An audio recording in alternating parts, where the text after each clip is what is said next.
we are going to take up that theme, and we are really at a crossroads. I mean, I agree with that. And there's been a lot in the press, obviously, about gene therapy at the moment. But there's, as you will know, and as has been alluded to, there's lots and lots of alternative therapies coming along. And I think we do have to give a lot of thought to the future and how we balance our treatment options, at least in the developed world. So I would remind you that completely successful gene therapy has been available to completely cure haemophilia and haemophilia B since the 1980s. So why don't we use it? It only costs £12,000. But we don't do it. Why don't we do it?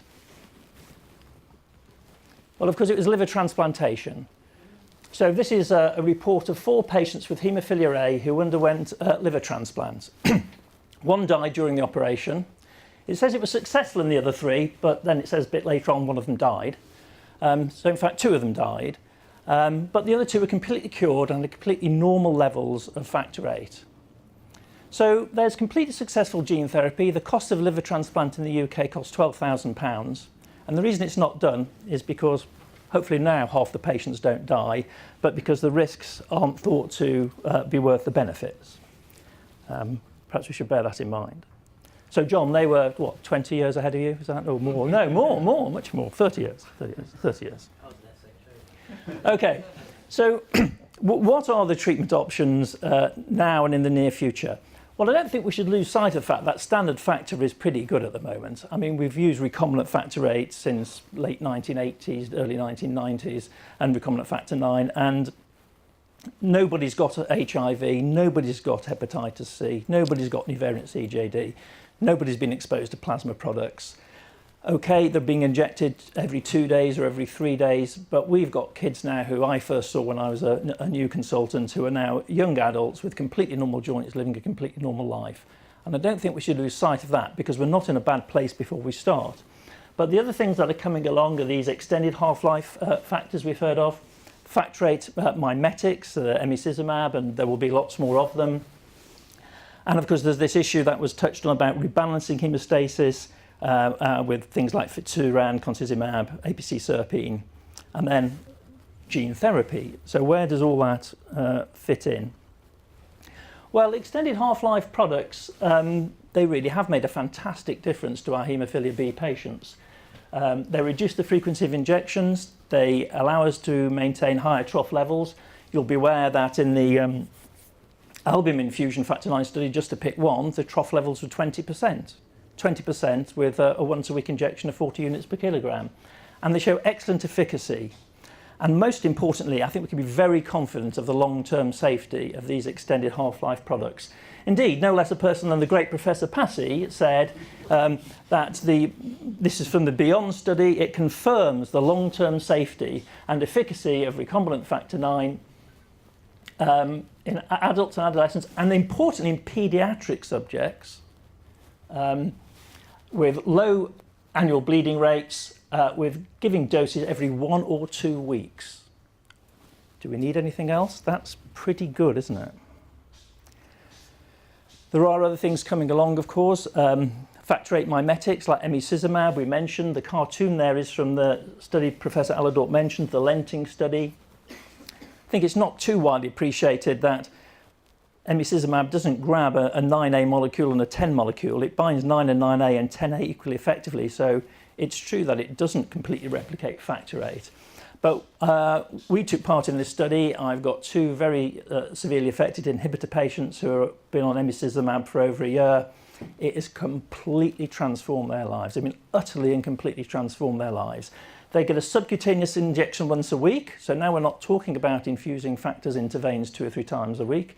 We're talking about a single subcutaneous injection. It will probably need to be given less than that. And I'm sure you'll hear a lot about clamping and fluctuating factor VIII levels going up and down. Of course, once you're onto these mimetics, you get a completely stable anticoagulant effect. It doesn't vary from day to day, or you're not getting peaks and troughs. You're in a completely steady state. And that's with subcutaneous injections once a week. Rebalancing hemostasis is another concept, and I'll just show you 3 very quick examples of rebalancing hemostasis. We heard about fitusiran. It's an RNA interference molecule that knocks out production of antithrombin. And now we're talking about giving subcutaneous injections once a month. A once-a-month subcutaneous injection lowers your antithrombin. Oh, look, who's advocating this treatment? No, Professor Pasi again. A once-a-month subcutaneous treatment. Now, it's very true there has been one death in this in this study, and I think that must make us be cautious about all these new products and indeed about gene therapy. And that was because a patient had intensive factor replacement despite having very low antithrombin levels, and yes, the inevitable happened. So this trial has restarted with new instructions about how to treat bleeds, and John will know an awful lot about that if people want to ask him. Concizumab was mentioned. This is a monoclonal antibody against TFPI, so it knocks out TFPI, and it's just another way of rebalancing hemostasis. But if you knock out TFPI in a patient with haemophilia, the coagulation side doesn't work, you knock out the anticoagulation side a bit, you balance it up and you get normal thrombin generation. And the final one I'll just mention, because I'm just really talking about concepts here, and we can debate which way we should go in the future, is APC serpine. So endogenous inhibitors of activating protein C can't be used to do this because they inhibit all sorts of other coagulation factors. But by design and genetic engineering, you can make a recombinant APC serpine that's very specific for activated protein C and takes APC out and doesn't interfere with other coagulation enzymes. And again, at least in vitro and in mouse models, this has been shown to rebalance hemostasis and result in normal thrombin generation. So we've got a lot of things coming along. We've got our standard factor rates, which we shouldn't lose sight of how good they are, and basically lots of patients even now leading normal lives on standard factor concentrates. We've got extended half-life factors coming along, where with once a week or once every 2 week infusions, you can get trough levels of around 20%. And I would say lead a completely normal life, really, other than having an injection every 2 weeks. We've got factor VIII mimetics coming along, so we can actually treat inhibitor patients. That's a huge proportion of the patients which aren't treated at all by gene therapy, by subcutaneous injections once a week, once every 2 weeks. And then we've got these rebalancing treatments which will be applicable to patients with haemophilia A, haemophilia B, and all patients with inhibitors might have subcutaneous injections once a month. That's the background that gene therapy has to come to us on. Now, when I was asked to do this, it was about 6 months ago, and I thought this will be easy peasy. And then, of course, look what happened. These two fantastic papers were published, which I'm sure John will tell you all about, showing pretty normal levels in haemophilia B patients once the PADUA mutation was inserted, and showing pretty normal levels in haemophilia A patients as well, with no less an editorial in the New England Journal of Medicine entitled "A Cure is Within Reach." And I had the really strange experience. Actually, you can put your hands up. I don't know if anybody else has had this experience. Have you woken up, and that sort of when you're just waking up, you can hear a voice whispering in your ear, and it's John Pasi? How many? how many of you in this room? There's a few hands gone up at the back, John. Most disconcerting on Radio 4 when my radio went off, saying how, and you know, I had this image of him, and there we are, telling you how fantastic gene therapy was. So, what are the issues John needs to address? And he'll know all these, but these are really important issues. First of all, who's going to be able to have gene therapy? Lots and lots of patients will have antibodies against the various AAV vectors, which is the real good vector we've got at the moment. And that precludes patients being treated. If you've got preformed antibodies against the capsid, you can't have it. And neither can you if you've got inhibitors. So patients with inhibitors won't be offered gene therapy. I think probably the key point of the actual procedure is when the capsid is excreted by the liver, it causes liver inflammation, it causes immunological reaction, and the immune system will attack the liver cells that have had the factor IX genes inserted in them. And that can lead to loss of expression or perhaps worse, and that's what we need to just think about. The levels may be too low. You may get gene transfer and levels of 2 or 3%, which really can't compete with what we can offer with the extended half-life products and the other modalities we have now. And of course, if that happens to you and you don't get high enough levels, you can't have that treatment again because you will be immune to that capsid. For the first time, I think we've got the real problem that levels might be too high, particularly in factor 9 now. We've got the PADU mutation, and with the Boomerang results for factor 8, you might get too high levels and be at risk of thrombosis. You might develop inhibitors, and the question that really has to be answered is the risk of oncogenesis. And the technology being used with AAV virus doesn't insert the gene into the genome, but, well, John can tell us how much of it inserts and what the risk of oncogenesis is, but I don't think we can rule it out. The other thing we don't know is how long it'll work for, how long expression will last for. I mean, you know, in 10 years' time, will all the liver cells that have the factor 8 or factor 9 gene put into them die off as liver cells divide, and it has to be done all over again? It wasn't really a cure at all, it was just an intermittent treatment. Critically, when will we be able to give it to children? I think it's only really a cure if you can give it to young children and then they grow up as normal. What might be an offer at the moment is you have all the treatments I've mentioned until you're 20, and then you're an adult, you can make your own decision, and then maybe you'll be offered gene therapy, but at that point you'll probably be fine, you'll probably be used to giving your normal treatment, all the options we've seen, and then why change? So when will gene therapy be given to children? And then lastly, I want to know how we're going to pay for it.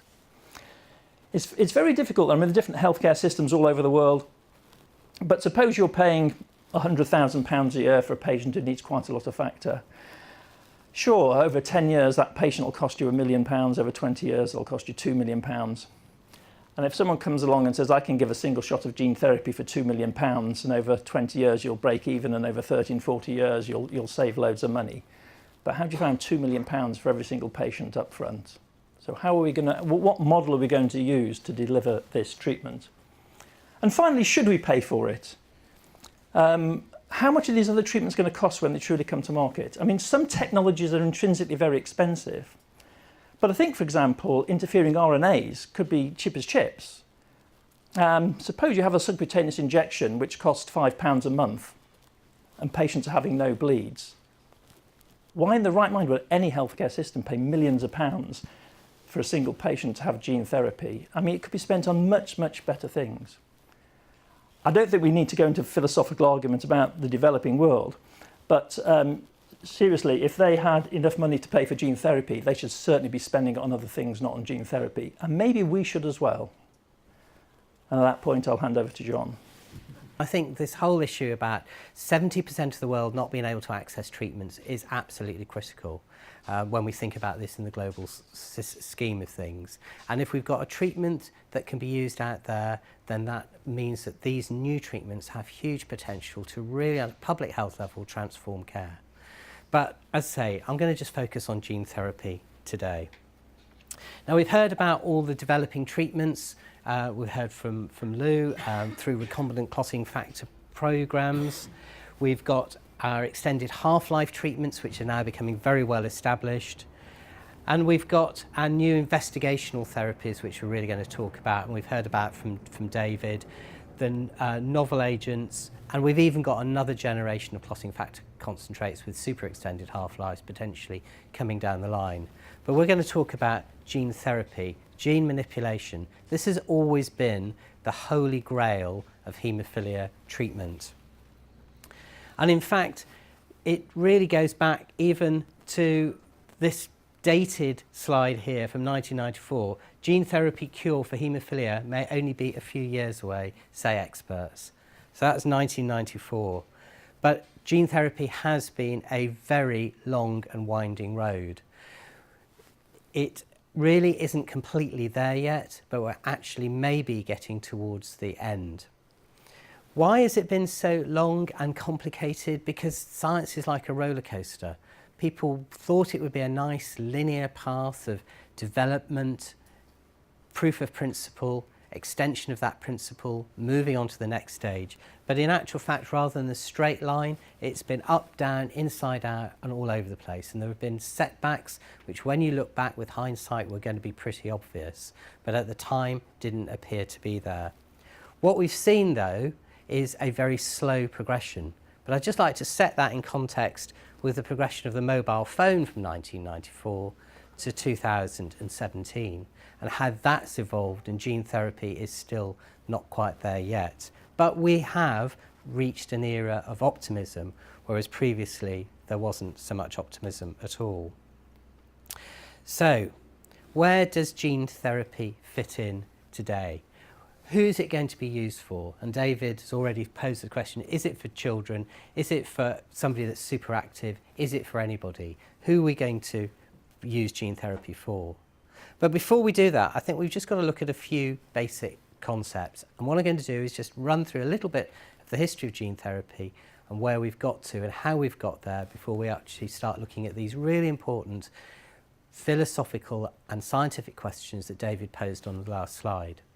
Why are we interested in gene therapy for haemophilia? It's a single gene disorder with a clear cause and effect relationship, and we all know the issues about replacement therapy being burdensome. Even with our new treatments, it is still quite burdensome. There is a wide therapeutic window. We've always said that we only need to achieve 2%, 3% to make a huge difference to patients. That's the concept of prophylaxis at the end of the day. And anything above that is completely welcome. Up to a point, of course, but basically we're very happy with that. And efficacy in terms of gene therapy is really easy to assess, but both at clinical level, in terms of bleeding, and in terms of laboratory analysis, just by measuring clotting factors. We've also heard from David about this issue of sawtooth versus clamped responses. I think this doesn't just apply to gene therapy. With replacement therapies, it's up and down, and it's the trough that matters. With all these other therapies, we're actually moving to a position where a single treatment will give you a continuing high level, which I think is going to transform the way we look at haemophilia care. Now, as we know, the first key study for haemophilia gene therapy was the data that came out of the Royal Free and Amit Nathwani and Ted Tuddenham and Savita. And this was AAV-based factor IX program, and it demonstrated that you could express levels of factor IX, and these are continuing to be expressed over a long period. And as we'll see here, it's in the range, if we look at the red bars, which is the long-term steady state, of about 2 to 6%. And as we've already said, that's going to make a huge difference. You can come off prophylaxis, you can certainly reduce your number of bleeding problems that we get. And if we look at the number of bleeding problems that the patients get, grey before treatment, annual bleeding rates after gene transfer, we can see that it's plummeted.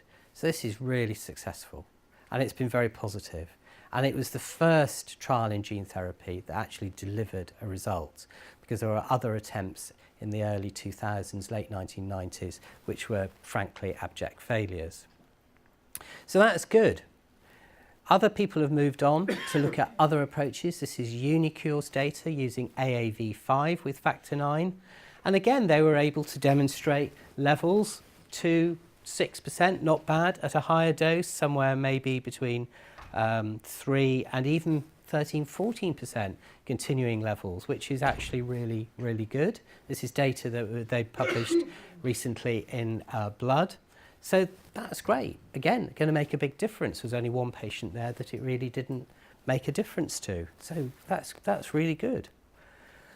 But we're beginning to think, and we always see this slide, everybody presents it at every haemophilia meeting, so I thought I'd get in there first, about what the baseline level is. And we know that the higher it is, and once we get past about 10, 11, 12, it's going to make a big difference to our bleeding rates. So the more, the merrier.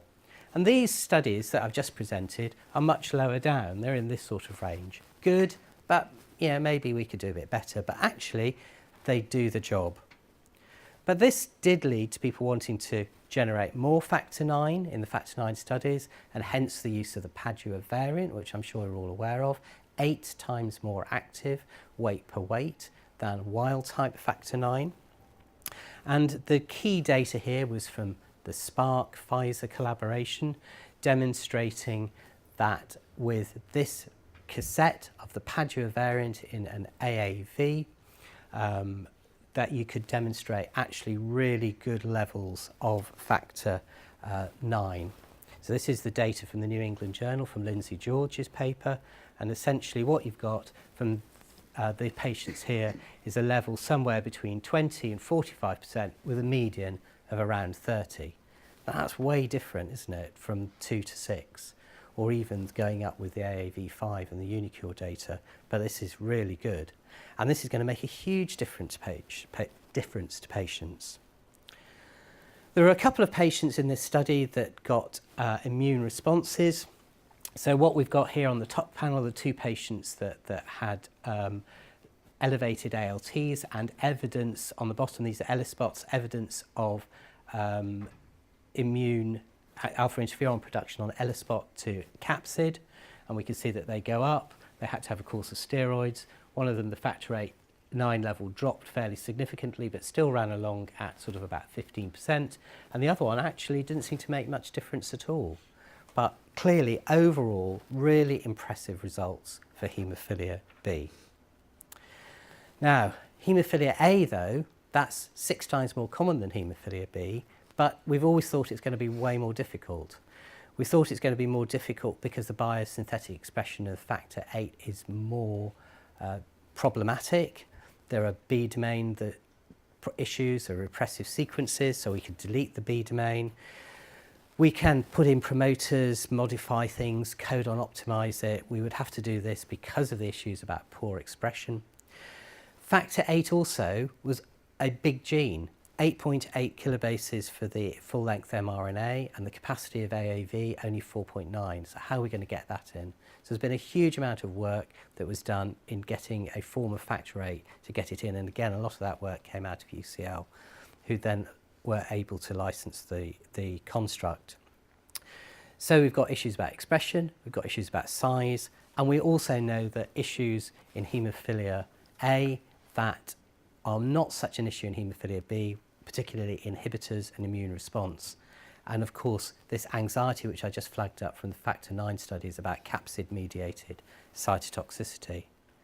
But the factor VIII studies have delivered amazing results, completely unexpected. So we've got a factor VIII expression cassette in AAV5. We gave that, and what we saw is factor VIII levels that were essentially normal. So this is a slide of the mean of the dot and whisker plots of factor VIII levels in the patients. And what we can see here is that this is 50 units per deciliter. This is 150 units per deciliter. This is the normal range. And we've got a slow progression up, but then we've got results actually in the normal range. So this isn't 2, 3, 4, 5, 6. It's not even 30. It's actually 50 to 150, and some patients went over the top.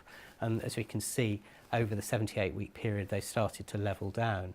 But amazingly, high levels. We used a slightly lower dose in the second part of the study. This is a second cohort, and we can see that we are, again, approaching near normal levels. In 11 out of 13 patients, we got normal or near normal levels of factor VIII. So that was a huge shock to us because we just wanted 5% as before, maybe a bit more. The factor 9 study was really good. We didn't think we'd necessarily achieve that, but look what we did actually achieve. And of course, the number of infusions, the number of bleeding problems, it's collapsed to 0, obviously, after treatment. And I really think that slide says it all. One of the other things, though, in the case for gene therapy is quality of life. Now, on this slide, I'm going to show you quality of life change in score up on the y-axis. And this line represents what would be a significant change in quality of life score using these questionnaires. This second dotted line represents the biggest change that's ever been recorded in quality of life score for a haemophilia study. And this is the data that we saw for this. And we can see that there's been a huge improvement in quality of life for patients, which I suppose is pretty obvious, but it's nice to see that it actually can be demonstrated when you collect the data. Normalising levels to the normal range and an improvement in quality of life really all go hand in hand. Now, that's AAV-based gene therapy, and that's something that we can look at, but there are also lots of other approaches, and I'm just going to flag up one other approach, which is an approach by Sangamo looking at safe harbour approach. Here, the factor 9 gene is going to be integrated into the albumin locus to be expressed there so that it should be stably expressed. And this is something that potentially might have benefit for a younger population where their liver is still dividing so that the genes that we add won't get thrown out. All the other AAV studies that I've shown you are episomally based, and if cells divide, you can potentially lose the factor genes that are being transferred. So I think over the last 5 years, perhaps even over the last 3 years, gene therapy has had its goalposts moved. Because it isn't 2, 3, 4, 5, 6. We're now looking at 30, 40, 50, 60, 100 normal levels. So we have completely shifted the goalposts, if not taken them off the field altogether. And I think one of the things about shifting goalposts that's really interesting is this. This is the SPARC, I don't think you can see the slide very well, SPARC data for their haemophilia A programme.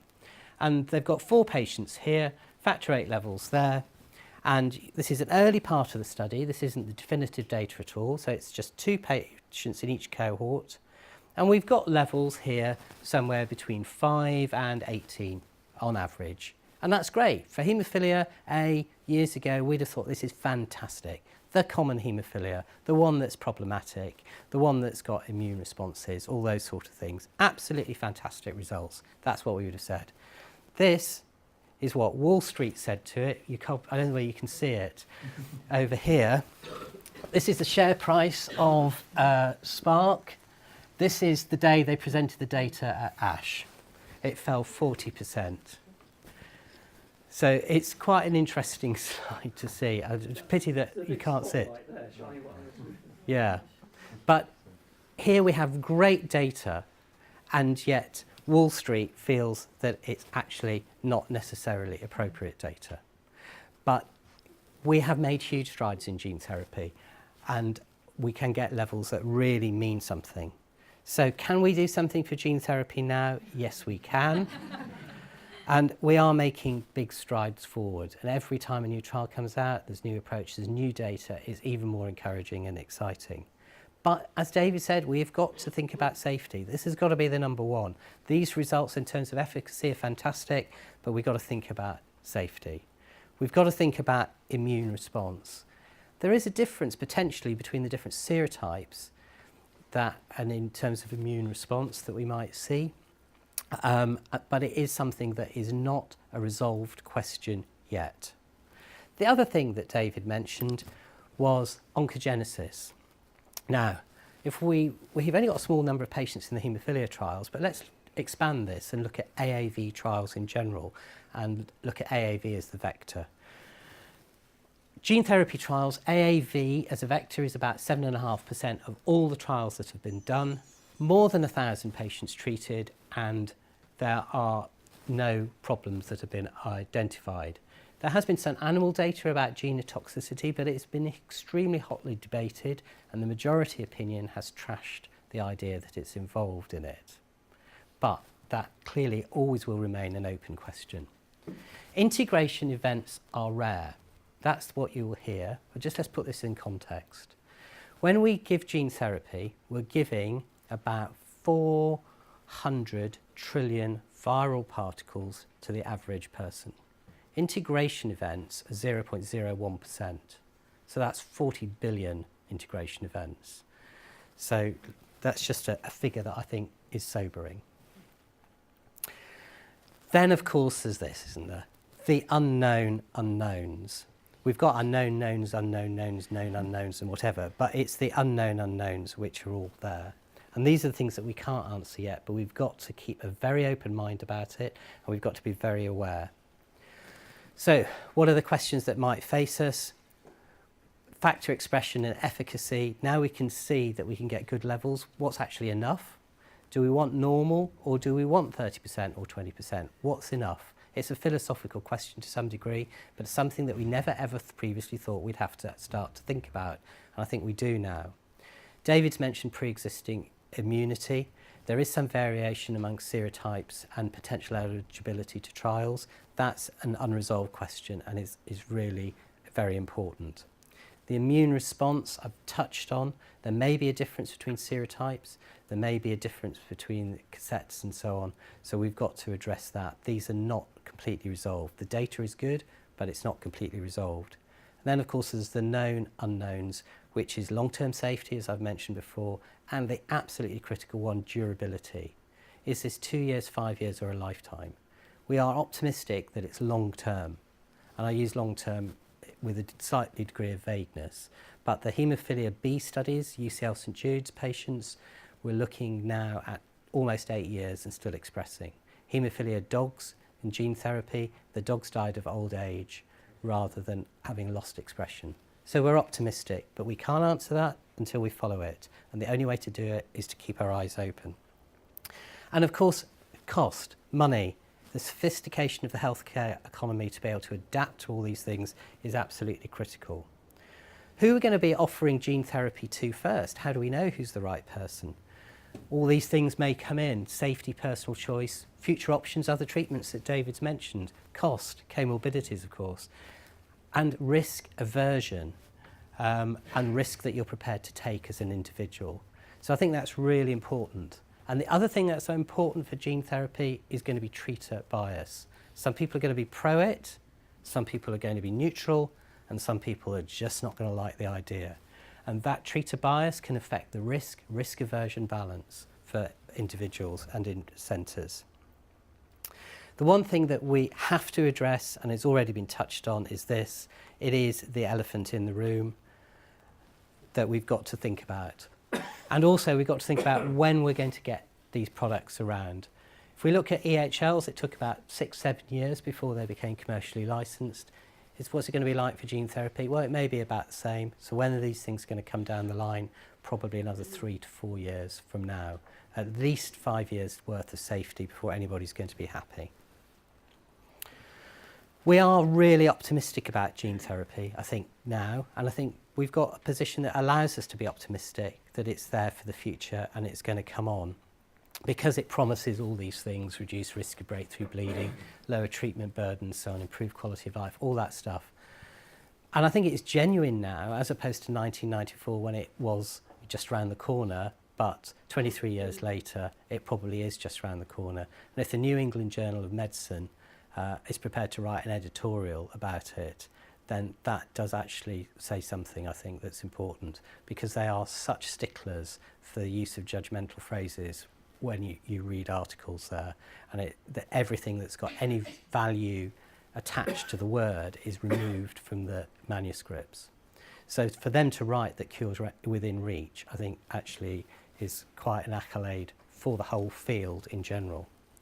So, gene therapy, the science of uncertainty and the art of probability. I think that actually sums it up, really. We are, I hope, about to breach that uncertainty and actually make this probable and real. When we look at other things, we see that things advance. Cars have obviously moved on from their original formats. We've got driverless things that we're talking about now. Maybe gene therapy is more the complete ultimate driverless view, but it's an advancement of science. So I think it's got a place, it's in there for the future. There is a case to be made for it, but I do also accept there are other things out there. And for an individual, there are going to be lots of things that are going to contribute to what you will choose. So I'm going to leave it at that.